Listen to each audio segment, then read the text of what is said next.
네, 시작하겠습니다. 먼저 제 소개부터를 하면 왜 이렇게 적어놨냐면 3년 차라고 적어놨는데 제가 이완 선생님 수업을 들은 거는 작년에 처음이에요. 작년 처음이었고 그리고 제가 교육학 전공을 했어요. 국어교육 전공이 아니라 복수 전공을 통해서 국어교육을 공부를 했는데요. 이것도 적어놓은 이유가 이렇게 복수 전공을 하다 보니까 졸업하기 바쁜 거예요. 졸업하기 바빠서 그냥 뭐 듣는 대로 학점 따기 쉬운 대로 하니까 국어 교육에 대한 내용을 전혀 사실 몰랐어요. 향가의 종류도 몰랐고 향가의 개념도 몰랐고 또 소설의 구성 요소가 뭐가 있는지 몰랐어요. 그랬는데도 이렇게 됐다는 것은 이완 선생님을 선택할 때 딱 그 한마디만 듣고 선택을 했어요. 국어 교육 아닌데도 문학 분석 능력이 올라갔다. 그 한마디만 그냥 인터넷에서 써져 있는 거 믿고 한번 선택을 했는데 정말로 이렇게 제가 2019년 봤던 것보다도 10점 정도를 높일 수 있었어요. 그래서 이렇게 교육학 전공이라고 굳이 써놨던 이유도 비전공이지만 충분히 될 수 있다는 것을 소개해 드리기 위해서 말씀을 드렸고 1차 컷에서 그런데 1.7점밖에 높지 않았다는 것은 제가 봤을 때는 나는 1배수에 들어있을지는 않았을 것 같았어요. 물론 이렇게 조금 점수 차가 있긴 했었지만 근데 2차 컷에서는 4.4점이 높아가지고 어떻게 보면 2차에서 조금 잘해서 좋은 결과 나오지 않았나 라고 생각을 합니다. 특히 2차에서 조금 이야기를 하면 충남은 면접 앞에 선생님이 말씀하셨던 것처럼 조건에 맞춰서 하는 게 중요하다고 생각을 했어요. 그래서 조건에 맞춰서 했는데 제가 감점됐던 요인은 제가 생각해 봤을 때 세 가지를 말하라고 했을 때 그 첫 번째 두 가지를 좀 비슷하게 얘기하지 않았나 그 부분에서 얘기를 했었고 그리고 면접을 볼 때 갑자기 동그라미를 치시는 거예요. 가운데 분이. 알고 그럴 거라는 걸 예상을 했지만서도 갑자기 동그라미 치니까 내가 잘했든 못했든 그때 좀 버벅였던 거 많이 버벅였어요. 뭐 수행평가를 융합하겠다라고 얘기를 해야 되는데 그 융합이 생각이 안 나가지고 수행평가를 3번을 반복을 했어요. 유창성의 점수 항목이 있거든요. 아마 그 부분에서 좀 깎인 것 같고 또 기억과 니은을 통해서 자신의 교육관을 이야기하라 라는 부분이 있었는데 기억과 니은 그때 바빠가지고 그냥 기억을 선택을 해버렸는데 제가 생각했을 때는 의도는 기억과 니은을 통해서 어떨 때 니은 그리고 궁극적으로 기억을 얘기하겠다 이런 식으로 이야기를 했으면 좀 더 베스트이지 않았나 라고 생각을 합니다. 그래서 면접 같은 경우에는 1분 30초가 남았었는데 시간은 역시 별로 크게 중요하지 않았던 부분이었던 것 같아요. 그리고 수업 실현은 저는 망했다고 생각했어요. 왜냐하면 전개 1을 15분을 했거든요. 그 15분을 했다는 걸 아는 것도 갑자기 채점관이 시계를 보는 거예요. 저도 같이 시계를 봤어요. 아, 망했네. 근데 속으로 괜찮아. 5분 안에 할 수 있어. 5분 안에 할 수 있어 했는데 충남 같은 경우 아마 서울을 제외하고 전개 1, 2만 하라고 했을 거예요. 저희 기출 중에서도 17년도 문제가 전개만 하라는 문제였어요. 그래서 내가 비록 전개만 해도 학습 목표 그리고 대단원, 소단원명 적고 시작하자라고 생각을 했는데 막상 문제 보니까 대단원명 숫자도 없고 그리고 소단원명이랑도 구분도 제대로 안 되어 있는 거예요.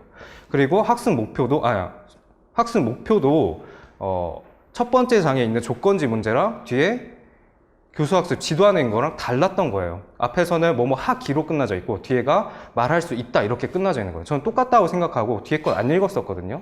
그래서 막 적다가 이상하다. 학습 목표 분명 행동용으로 진술돼야 되는데 하고 뒤에 보니까 말하기 이렇게 돼 있는 거예요. 말할 수 있다 이렇게 돼 있는 거예요. 그래서 급하게 손으로 지우고 자 말할 수 있다죠 이렇게 하는데 제가 대단원명 숫자도 그냥 제 맘대로 적었어요. 안 적혀 있으니까 2단원이라고 적고 이렇게 하는데 그때 적기 시작하니까 선생님들이 다 보는 거예요. 그게 5가 아니라 쟤 뭐지? 라는 표정으로 보는 거예요. 그래서 거기서도 이미 나 좀 뭔가 잘못됐다.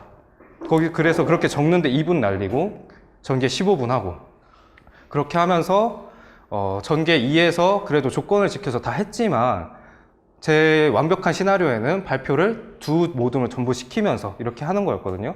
근데 시간이 없으니까 한 모둠만 하고 그리고 제가 항상 마지막 멘트는 학습 활동지 1번과 2번 그리고 칭찬 스티커 철회해놔라 선생님이 수행평가에 반영하겠다 이 부분을 항상 외워왔는데 3초가 남은 거예요. 3초 안에 제가 말할 수 있는 스피드로 가장 빠르게 얘기를 했어요.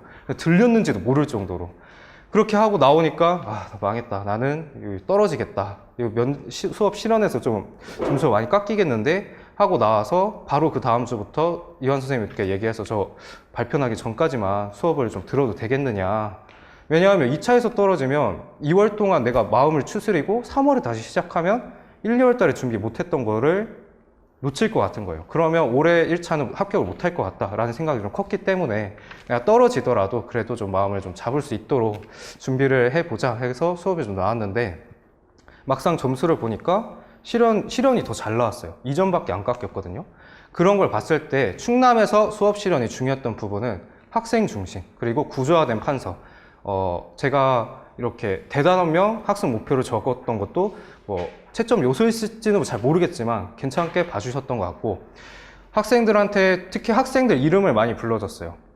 예상보다 많이 불렀는데 평소 선생님도 연습하실 때 친구 이름 연습을 하는데 저는 친구 이름은 한 번도 연습 안 했어요. 새로운 이름으로 계속 외웠고 제가 수업에 들어갔을 때 실제 시험에 들어갔을 때 예상보다 많이 하니까 쓸 이름이 없는 거예요. 그때 이제 친구 이름을 썼거든요. 그거를 대비해서 친구 이름 평소에 준비하시지 마시고 새롭게 준비하시는 게 도움이 됐던 것 같아요. 그래서 학생들한테 어떻게, 왜라는 질문을 많이 사용했고 학생 중심의 수업, 아까 앞에서 선생님이 말씀을 해주셨던 것처럼 배움 중심에서 연결이 중요하거든요. 그 연결이 나타날 수 있도록 했던 게 크게 좀 좋게 봐주셨던 부분이 아닌가라고 생각을 했습니다. 그래서 이제 1차 하기 전에 저는 경쟁률과 별개로 교사가 되게 쉬운 직업인 줄 알았어요. 왜냐하면 모든 사람들이 자라오면서 볼 수 있는 직업이 한마디로 흔한 직업이 교사잖아요. 그리고 이런 얘기 많이 하죠. 저거 나도 가르칠 수 있어. 교사 나도 하지. 그런 얘기를 많이 들었고 그리고 그 전에 선생님들은 바로 임용이 돼서 준비하셨던 게 그냥 지도서 보면서 준비하면 되지 그런 선생님인 줄 알았어요. 근데 실제로 공부를 해보니까 그리고 실제로 시험을 봐보니까 지금 당장 교과서 줄게 너 도입부터 정리까지 지도서에 있는 내용 보지도 않고 완벽하게 할 수 있어? 그런 전문가인 교사야? 네가 그런 전문가야? 라는 묻는 문제 시험이더라고요. 그렇게 생각을 하다 보니까 내가 전문가가 돼야겠구나 내가 프로가 돼야 되겠구나 라는 생각을 했습니다. 그렇다면 프로가 되기 위한 공부는 무엇이냐? 저는 목표에 맞는 수업 공부라고 생각합니다. 처음 제가 17년도 졸업 포함해서 졸업할 때가 17년도였는데 봤을 때는 나 혼자서 공부했으니까 좀 전문적인 내용 노량진 가서 배우면 되겠는데? 하고 18년도에 올라와서 노량진에서 타 강사 선생님 수업을 들었어요. 타 강사 선생님 수업을 들을 때 개론서도 많이 읽고 개별 작품도 정말 많이 봤어요. 그런데 막상 시험을 보니까 이거 본 건데 못 쓰겠는 거예요. 본 거라는 것만 알고 조건에 맞춰서 그거를 못 쓰겠는 거예요. 이거 개론서 봤는데 기억이 안 나는 거예요. 그러니까 상당히 분명 난 공부도 했는데도 큰 차이로 떨어지니까 이거 좀 많이 바꿔야겠구나 하고 그 한마디를 보고 이완 선생님과 함께 수업을 해봤습니다. 그래서 19년도 1차 보니까 이거 내가 떨어지더라도 방향은 맞구나 이대로 가는 게 맞구나 라는 걸 느끼게 됐어요. 그렇다면 목표에 맞는 공부란 무엇이냐라는 거는 아까 이완 선생님이 말씀하셨던 것처럼 임용 공부에 맞는 공부를 해야 된다고 저는 생각을 합니다. 단순히 수능이나 객관식처럼 많이 보고 암기하는 거는 저하고는 맞지 않았고 뭔가 이 고등학교 참고서를 보고 하기에는 그 이상을 물어보는 것 같은데 그렇다고 개론서에 대학생 수준을 묻는 거 그 이하, 그 사이인 것 같은데 그거를 모르겠는 거예요. 누가 도움도 안 주고 수업도 안 해주고. 그런데 그 부분을 알 수 있게 수업을 해줬던 분이 이완 선생님이어서 많이 도움이 됐어요. 그리고 이렇게 써놓은 게 그래서 문학사나 이런 영역, 즉 갈래 중심으로 공부하는 게 중요하다고 생각했는데 제가 이거를 들고 왔는데 이거는 문학 작품이에요. 고전 산문만. 이거는 제가 18년도에 개별 작품만 열심히 공부할 때 했던 자료예요. 너무 많죠. 제가 앞에 부분을 보여드리지 못하는 거는 타 강사 선생님의 자료이기 때문인데 이렇게 하니까 엄청 많은 작품을 봤지만 하나하나 외우게 되는 거예요. 예를 들면 10개 작품을 봤으면 10개 하나하나 외우는 거예요. 근데 교육학에서도 청킹이라고 하죠. 두 가지 갈래. 예를 들면 10개를 배우는데 그중 5개는 영웅소설, 나머지 5개는 애정소설. 이렇게 되면 영웅소설의 특징, 그걸 바탕으로 5개를 공부했으면 그 5개가 그 5개가 어떻게 차이가 있는지 그것만 보면 바로바로 머리에 외워지는 거예요. 그럼 10개 작품을 각각 하나씩 외우는 게 아니라 2개를 외우는 거죠. 영웅소설, 애정소설. 이렇게 하니까 너무 수업도 잘 되고 기억에도 오래 남고 기억에도 좀 오래 남았어요. 교육론도 마찬가지였어요. 개론서를 막 많이 봤던 것보다 성취 기준 중심으로 그 개론서에 어떻게 반영되어 있는지, 교과서에 어떻게 반영되어 있는지 확인하는 게 큰 도움이 됐습니다.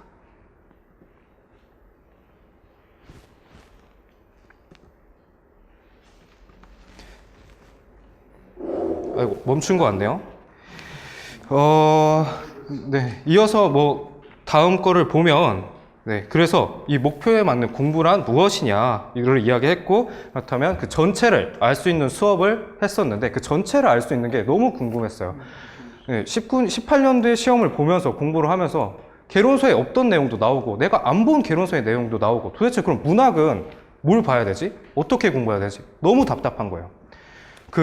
근데 이완 선생님 수업을 들으니까 1부터 100까지 이게 전체라구나 그런 거를 알 수 있는 수업이었고, 물론 101이 나오기도 합니다. 특정 개론서에만 나오는 내용도 있는데 그 부분은 2점 정도니까 저는 틀려도 된다고 생각을 했어요. 저는 수석할 게 아니라고 생각했기 때문에 적당히 그 부분은 날리되 내가 나머지 80%를 맞추자라는 생각으로 공부를 했습니다. 그래서 이렇게 세세한 공부하시다 보면 하나 단어에 막 집착해서 하는 게 아니라 갈래의 큰 틀, 영역 1부터 100까지가 어떻게 되는지 그것에 중심을 하면 시간도 효율적으로 공부를 할 수 있을 것 같아요. 그리고 세 번째로 공부 방법을 바꾸자라고 했는데, 제가 주위에서도 많이 봤어요. 장수생 친구도 있었고 또 제가 스터디를 외부에서도 많이 했었는데, 주위에서 보면 작년보다 더 하려고만 하더라고요. 근데 저는 그 18년도에 그렇게 공부한 걸 바탕으로 이거 안 되겠다, 그냥 싹 바꾸자. 강사도 과감하게 바꾸고 공부 방법도 이완 선생님이 하는 게 저는 처음에 너무 이게 뭔 소리지? 실제로 1월 달에 수업 듣다 나가시는 선생님도 있었어요.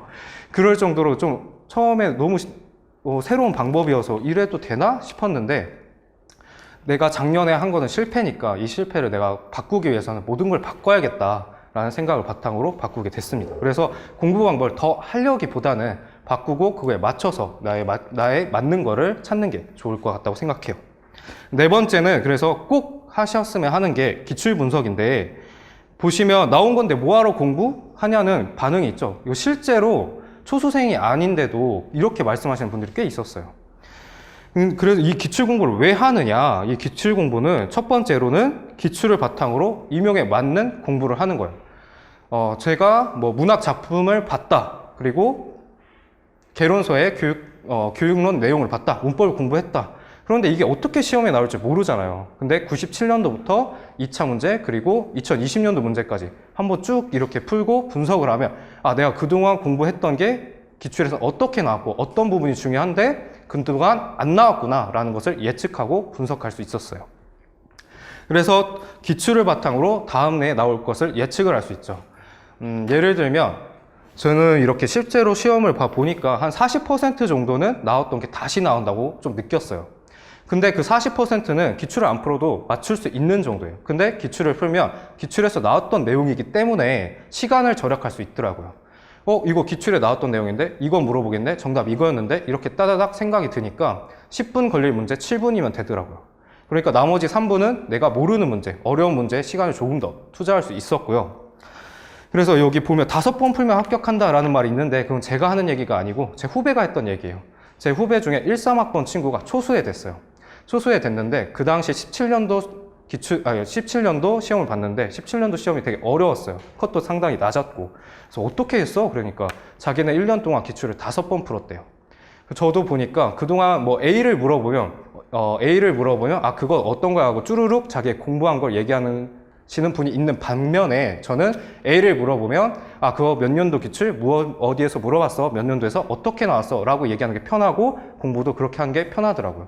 그래서 저도 그 친구 방향으로 그래 나도 5번 풀어보자 라고 했는데 작년에 3번 풀었고요. 재작년에 2번 풀었는데 그렇게 하니까 5번 채우니까 합격을 하는 것 같아요. 그래서 꼭 이렇게 저는 기출을 반드시 외우는 걸 추천을 합니다.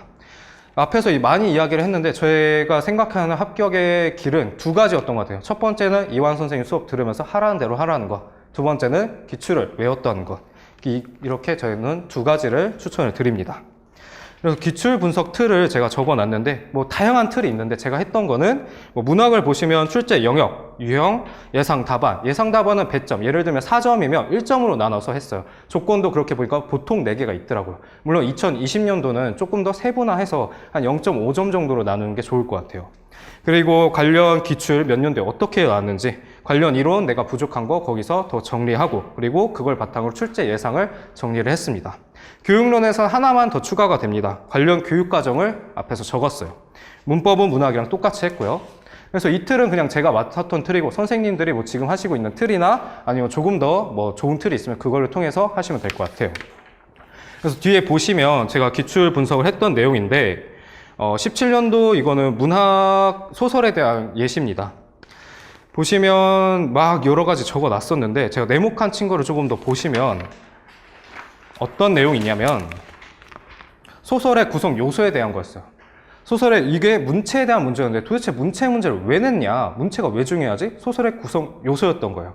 그 소설의 구성 요소 중에 주제, 구성, 문체, 특히 근대 개화기 쪽에는 이 문체가 현대 소설과 차이가 있구나. 그래서 그 부분을 물어보기 위한 문제였고, 그렇다면 앞으로는 주제가, 구성 중에서도 인물, 사건, 배경이 현대 소설과 근대 소설이 어떻게 다른지, 근대 소설과 현대 소설, 그리고 설화와 어떻게 다른지를 물어볼 수 있는 문제가 나오겠구나라고 예상을 했어요. 물론 저도 처음에 이렇게 분석을 못했어요. 1월 달부터 3월 달에서 풀 때는 다 빈칸이었는데 이렇게 이완 선생님 수업 들으면서 배경 지식, 갈래론, 문학사에 대한 지식이 쌓이니까 이거에 대해서는 그전 선생님은 안 가르쳐 주니까 몰랐던 거예요. 몰랐던 부분을 수업을 통해서 알게 되니까 좀 기출에 보이는 눈, 문학을 보는 눈이 생기기 시작을 했습니다. 다음은 현대시에 대한 내용인데, 현대시도 마찬가지로 정답이 중요했던 게 아니에요. 정답을 뭐 이거다 저거다 얘기를 들어보면 다들 다 얘기 들어보면 다 뭐 맞는 것 같아요. 그래서 정답을 서로 스터디에서 얘기하는 게 중요한 것이 아니라 여기에 나온 조건지, 지문이 중요하다고 생각을 했어요. 그래서 네모칸 친 것을 보면은 문학사적 맥락 이 부분인데 청록파 시인 중요하다는 거 다 알고 계시잖아요. 근데 청록파 시인이 시험에 나오면 난 어떻게 나올 거지? 라는 부분에 대해서 좀 고민이 있었어요. 특히 여기 보면 한 작품을 찾아볼 때 계승관계 파악하기라고 하는데 이 계승관계가 뭐지? 그때 처음 준비할 때는 그래서 보시면 전통을 계승했다는 건가? 자연? 이러고 끝났어요. 이렇게 물음표를 치고 말았는데 이완 선생님이 올해부터는 학습 노트를 만들라고 하시더라고요. 그래서 알고 있는 것, 또 그리고 알고 싶은 것 이렇게 미리 작성하게 하는데 저는 작년에 기출을 하면서 그렇게 했던 것 같아요.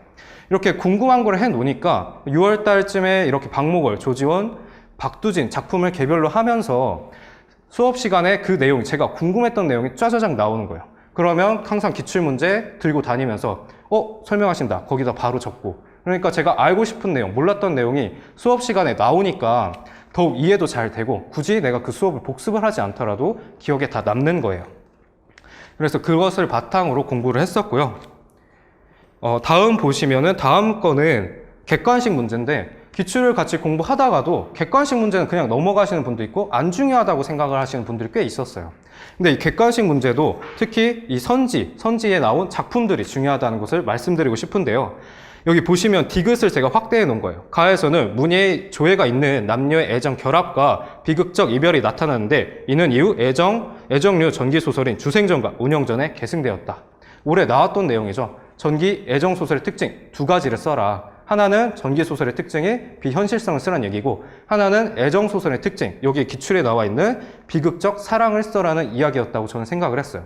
그래서 답을 적을 때도 이거 기출에 나왔던 건데 하고 자신 있게 쓸 수 있었어요. 물론 이게 정답이었을지 허용이었을지는 잘 모르겠지만 기출에 근거하니까 좀 자신감이 생기더라고요. 그래서 객관식도 반드시 여기 작품, 선지 하나하나 분석해 하시기를 추천드립니다. 그리고 다음은 2000년대 중반에 서술형 문제예요. 이것도 중요하다고 생각 안 하고 그냥 가볍게 푸시는 분들, 가볍게 넘어가시는 선생님들 꽤 많이 있었어요. 그런데 2005년 26번 문제는 19년도에 이상의 날개 문제 상당히 90% 정도 유사했던 문제예요.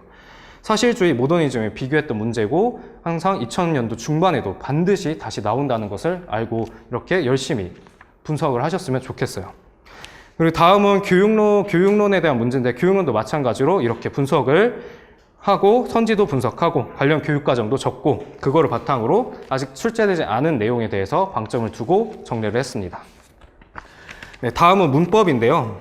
문법 같은 경우도 똑같은 틀로 했어요. 제가 네모칸을 2개를 쳐놨는데 그거를 확대해서 보면 2014년도 기입형인데 저는 2020년도에 시험 형식이 바뀌면서 기입형이나 그동안에 나왔던 기입형이나 논술형 문제가 반드시 서술형으로 나올 거라고 생각을 했어요. 그랬을 때 보니까 14년도에 문제의 의문론에서 의문 판별 조건에 대해서 쭉 나왔었죠. 그리고 제가 거기에 관련 이론 정리를 했던 거고 향후 출제 가능한 내용 봤을 때 음소 판별을 이거를 통해서 개념을 활용해 서술하는 문제를 나올 것이다 이렇게 예측을 하고 스터디에서도 같이 이야기를 했어요. 그런데 그 부분이 정확하게 나오니까 시간도 절약되고 자신감도 생기고 그런 부분이 좋았던 것 같습니다. 물론 다음 것도 문법에 대한 내용인데 문법은 공부를 하다 보면 A가 맞냐 B가 맞냐 이것 때문에 1시간을 얘기해요. 근데 그게 중요한 것이 아니라 A와 B가 어떤 환경에서 맞는지 그것을 전부 설명할 수 있는 공부가 제일 중요하다고 저는 생각을 했어요.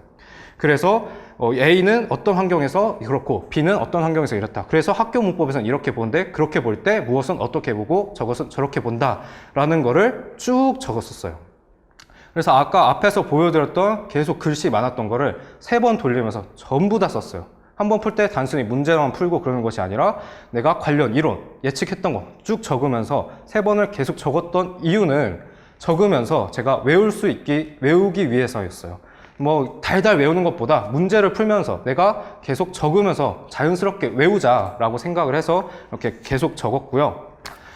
공부했던 거는 이렇게 공부하면 문법 한 영역 푸는데 3시간 걸렸어요. 3시간 걸렸으니까 이거를 좀 효율적으로 하기 위해서 학원을 수, 목, 금을 나오는데 수요일 날 특강을 듣고 나서는 목요일이 교육론이니까 남아서 3시간을 그 교육론 한 15문제를 풀어요. 그리고 교육론 수업을 들으면 그동안 내가 몰랐던 궁금했던 내용에 대해서 수업에 자연스럽게 나오더라고요. 그래서 그거에 대해서 항상 옆에다 받아 적고 목요일 날은 다음 시간이 문학이니까 문학 풀고 금요일 날은 토요일 날 문법 공부할 거니까 문법을 공부하고 그렇게 하면 이 3시간을 하루에 9시간 하는 것보다 수업 끝나고 남아서 3시간 하니까 조금 부담은 덜 됐던 것 같아요. 네, 이렇게 했었고 다음에는 제가 직접 기출을 정리해서 분류한 건데 이 분류한 거는 물론 타 선생님들이 강사 선생님들이 다 이렇게 해놓으신 게 있어요. 굳이 제가 했던 이유는 첫 번째로는 기출 내용을 내가 파악할 수 있다는 거예요. 두 번째는 자주 나온 기출 영역을 볼 수 있다는 거예요. 그리고 영역별로 공부도 내가 파악하기 쉽다는 거고 마지막으로 문제 수를 정해서 주처별로 공부하기도 되게 쉬웠다는 점이 있었어요. 이거는 그냥 한글 파일로 이렇게 쭉 기출 나왔던 거 프린트한 거 보면서 손수 작업하면 공부하기 싫을 때 특히 연초에 공부하기 싫을 때 하면 뭐 내가 공부를 했지만 막 열심히 부담이스럽지 않으니까 조금 그런 부분도 괜찮았었고 그리고 봤을 때 뭐 국어의 특성, 여기 문법인데 그동안 국어의 특성이 나왔으면 내가 개론서만 보면 국어 특성 중요한가? 기출됐나? 그럼 어느 정도 공부해야 되지? 이거에 대한 고민이 있는데 2번이 나왔었죠. 보시면 2번 나왔으니까 이 기출에서 나왔던 내용을 바탕으로 다 외워놓는다면 다음번에 국어의 특성이 갑자기 나오더라도 기출을 외웠으니까 내가 적을 수 있구나. 개론서에서 열심히 안 외웠어도 이렇게 공부를 할 수 있겠구나 라는 게 생기더라고요. 그래서 오른쪽은 이제 형태론 부분이었는데 99년 4번 합성 이렇게 되는 건 조어법 파트예요. 아, 조어법이 형태로서 많이 나왔네. 내가 조어법이 약한데 그동안 쭉 풀어보자. 이런 부분이 하기에 좋았던 것 같아요. 그래서 선생님들이 직접 그냥 보면서 분류하시기를 적극 추천드립니다. 물론 처음에 이 영역이 어떻게 되는지도 모르겠는 거예요. 그래서 형태론이 통사론에 가 있고 뭐 통사론이 의문론에 가 있고 그런 경우도 많이 있었어요. 근데 어차피 첫 번째 돌리면서 부족했던 내용을 두 번째 돌릴 때 다시 보완하고 두 번째 돌릴 때 부족했던 내용을 세 번째 돌릴 때 보완을 하니까 그 이 내용도 저절로 바뀌니까 처음에 분류할 때 너무 완벽하게 안 해도 되니까 직접 스스로 하시는 거를 적극 추천드립니다. 그리고 개론서 보는 내용에 대한 건데요. 지금 막 개론서 너무 많잖아요. 뭐 교육론도 많고 문법은 진짜 할 수 없을 정도로 많고 문학은 뭘 봐야 될지도 모르겠고 근데 개론서 보는 거는 지금 보면 까먹더라고요. 그 좀 급한 마음에 1월 달에서부터 3월 달까지 한 권씩 정리를 해본 적이 있었는데, 그때는 막 초반이니까 다 기억하고 막 열심히 막 6월 달까지 막 맞아 그 내용이었어 했는데, 문풀 들어가고 또 11월 때 시험 보려고 하니까 기억이 하나도 안 나는 거예요. 그래서 저 같은 경우에는 한 7월 달부터 시작하면 문풀 때문에 부담이 되니까 5월, 6월, 7월에 교육론 관련된 중요한 거, 뭐 유명한 개론서만 정리를 했어요. 핵심 내용 바탕으로. 그래서 한번 읽으면서 정리를 하고, 그 다음부터는 내가 정리한 거로 복습을 하고, 그 정도만 하니까 좀 부담스럽진 않았던 것 같아요. 그리고 기억에도 오래 남았고. 네. 다음 5번째는 이완 선생님 수업을 적극 활용하라는 건데, 이완 선생님 중에서 가장 좋았던 거는 이 문학상 갈래론 강의. 이거는 특강으로 진행이 됐었는데, 아마 제가 공지를 보니까 종료가 된 것 같아요. 종료가 됐다면 이 새로 나온 문학사 책이라도 반드시 사시기를 추천을 드립니다. 제가 뭐 팔려고 온 거 아니고 제가 시험 끝나고 바로 와서 이걸 듣는데 작년에 있던 문학사 책보다 너무 좋은 거예요. 그래서 비록 내가 지금 아직 합격 당락이 발표가 되지 않았지만 책을 살까 싶을 고민이 있을 정도로 정말 정리도 잘 돼 있었고, 수업이 끝났다면 이 책만으로도 충분히 갈래론 지식을 익힐 수 있겠구나 라는 점이 있었습니다. 그리고 문풀에서부터 모의고사는, 이 문풀에서부터 모의고사 공부 방법도 이완 선생님께 배웠어요. 그전에는 그냥 모의고사 보고 정리하는 정도였는데, 모의고사나 문풀을 볼 때 노트에다 풀어라, 그리고 노트에다가 정리를 해라. 그렇게 하니까 다시 풀 때도 새롭게 다시 풀 수 있고, 그리고 노트에다가 싹 정리를 하니까 빠져나가는 내용이 없던 거예요. 기억에도 잘 나고. 그래서 이 부분에 대해서도 선생님과 얘기를 했었는데, 이미 작년에 그렇게 하셨던 선생님이 계셔요. 그 선생님도 이렇게 하니까 빠져나가는 부분이 없더라 해서 저는 같이 공감된 내용이어서, 이건 분명히 올해 그렇게 공부하셨던 선생님은 분명히 또 합격될 거라고 저는 생각을 하고요. 그리고 6번째 드리고 싶은 말씀은 끝까지 가는 사람이 이긴다는 내용이에요. 어떤 내용이냐면, 지금 마라톤에 대한 사진을 올려놨는데 1월부터 3월은 열의에 가득 차서 열심히 합니다. 근데 이제 문풀 들어가는 7월 달부터 내가 열심히 했는데 문제는 안 풀리지, 남들은 잘하는 것 같지, 그러면서 점점 안 풀리기 시작하고 페이스가 떨어지는 거예요. 저도 마찬가지였고 주변에서도 마찬가지였어요. 그래서 1월부터 3월부터 너무 열심히 하실 거 없고 할 수 있는 만큼 쉬어가면서 하기를 추천을 드리고, 그리고 저희가 밖에서 스터디장을 좀 많이 했었는데, 중간에 7월 달부터 스터디를 엄청 많이 나가십니다. 뭐 누가 아파요? 저는 이명 공부 더 이상 못할 것 같아요. 이렇게 이야기를 하는데, 자기 스스로에 대한 변명을 만들지 말고 그냥 완주만 하자. 할 수 있는 만큼만. 그게 가장 중요한 것 같아요.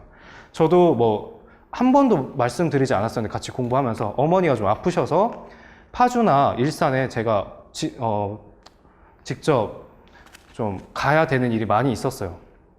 가족들이 다 지방에 있어가지고 서울에 있는 제가 가야 됐던 경우도 있었고, 그리고 여자친구도 지방에 있어서 왕복 10시간이었거든요. 그 한 달에 한 번 정도 보러 갔었는데, 이런 부분에 대해서는 내가 다 그냥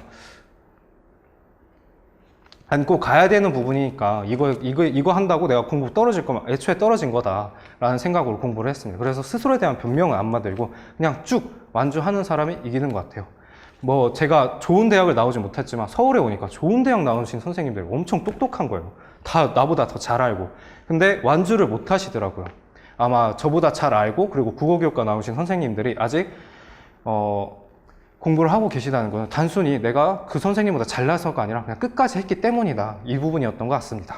그래서 끝까지 하시기를 말씀드리겠습니다. 그리고 마지막으로는 역시 마인드 컨트롤인데, 저는 공부하면서 교육학과 출신이다 보니까 옆에서 많은 이야기를 들어왔어요. 너 그거 안 되는 거 알지? 어려운 거 알지? 최소 5년인 거 알지? 할 때부터, 저는 학부생 때부터 저 30 넘어도 교사할 겁니다. 교사 공부할 겁니다.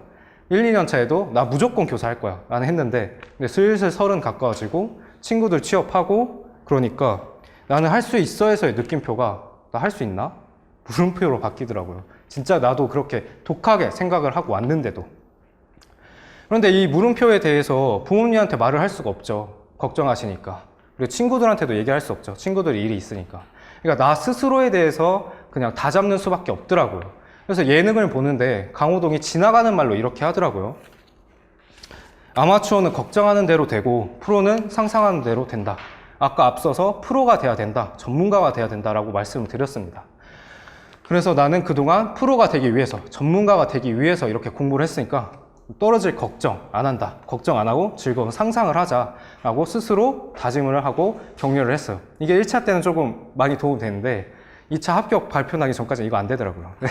너무 피말려가지고 네, 그거는 좀 아니었지만 1차 때는 많이 도움이 됐다는 거. 그래서 걱정하실 거 없고 즐거운 상상을 하시길 바라겠습니다.